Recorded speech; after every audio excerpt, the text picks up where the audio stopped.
दोस्तों स्वागत है आप सबको आपका चैनल हिस्टोरिकल गुरुजी में। मैं हूं सुज्ञान और आज का वीडियो बहुत ही ज़्यादा ट्रेंडिंग में था क्योंकि मेरे बहुत सारे सब्सक्राइबर ये वीडियो बनाने के लिए मुझे रोज मैसेज करते थे। ये वीडियो को हम दो पार्ट में लाएंगे क्योंकि अगर गजपति मुकुंददेव के पूर्व उड़ीसा का हालात क्या था वो बारे में आप नहीं जाने तो ये वीडियो पे आपको समझ में नहीं आएगा, इसलिए वीडियो हम दो पार्ट में लाएंगे। तो चलिए शुरू करते हैं आज की इस इंटरेस्टिंग वीडियो को। दोस्तों सन 1534 तक उड़ीसा साम्राज्य फल फूल रहा था। यहाँ के लोगों को कभी हार का स्वाद नहीं पता था क्योंकि जब अलाउद्दीन खिलजी भारत के समेत पूरे दक्षिण भारत को भी रौंद दिया था, उस समय भी उड़ीसा मुक्त था।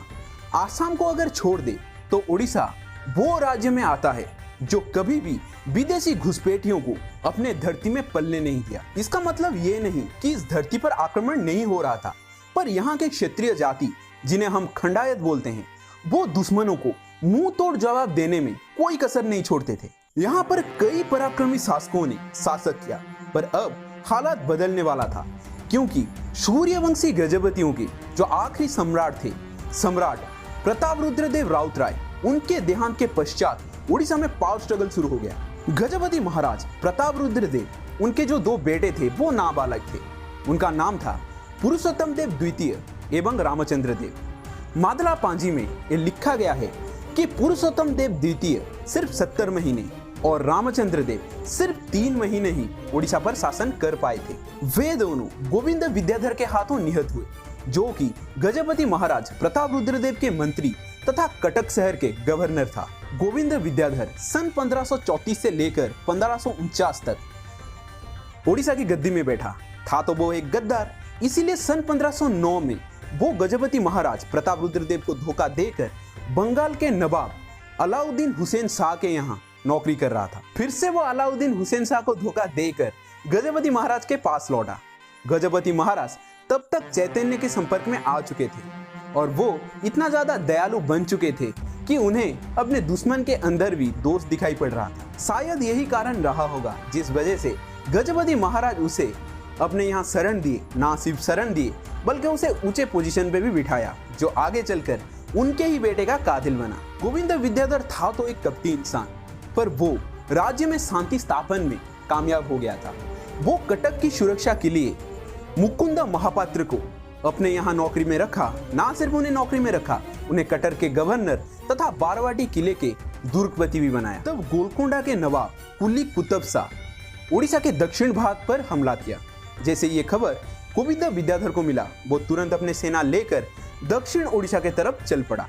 इसी अफरा तफरी का फायदा उठाकर गोविंद विद्याधर के दो भांजे, जिनका नाम रघुवंश छोटराय एवं वाल्मीकि श्रीचंदन था, वो तुरंत इस गद्दी पर अपना दावा ठोक दिए। जब पूरी श्री मंदिर के मुख्य पुजारी इसका विरोध किए तब उनको भी मौत के घाट उतार दिया गया। ना सिर्फ इतना ही, कटक दुर्ग के दुर्गपति मुकुंददेव महापात्र को भी वहां से खदेड़ दिया गया।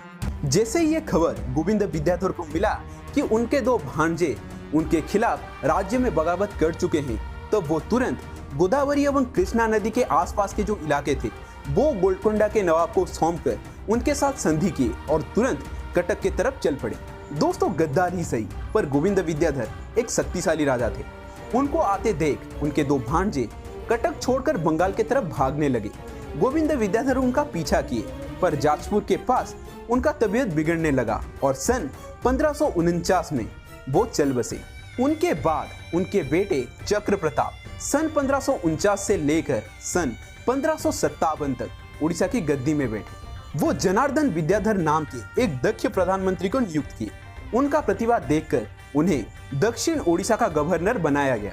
इसीलिए जनार्दन विद्याधर ज्यादा समय तक राजधानी में रह नहीं पाए और अपने राजा को सही सलाह दे भी नहीं पाए।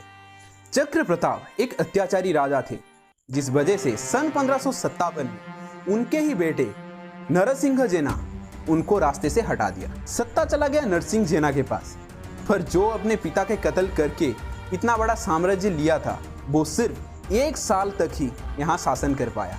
नरसिंह जेना अपने पिता के प्रधानमंत्री जनार्दन विद्याधर को दक्षिण ओडिशा के गवर्नर के पद से मुक्त करके उन्हें कटक बुलाए, पर जब तक वो पहुंच पाते उस समय तक नरसिंह जेना को मुकुंद महापात्र मौत के घाट उतार चुके थे। जनार्दन विद्याधर को बंदी किया गया और बंदीशाला में ही उनका मौत हो गया। फिर मुकुंद महापात्र नरसिंह जेना के बेटे रघुराम जेना को गद्दी में बैठाए। वो तो एक कठपुतली थे। इसी अफरा तफरी का फायदा उठाकर रघुवंश छोटराय जो बंगाल भाग गए थे वो कटक पहुंचे और सत्ता के ऊपर अपने दावेदारी ठोक दिए।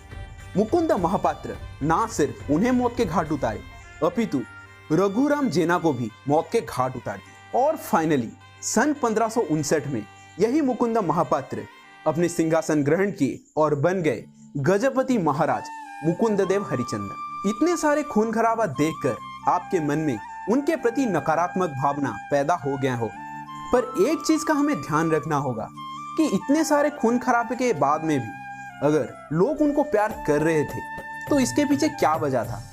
क्या उस समय के हालात ऐसा था जिस वजह से मुकुंददेव हरिचंदन को ये कदम उठाने पड़े थे? ये सारे चीज को हम अगले एपिसोड में जानेंगे।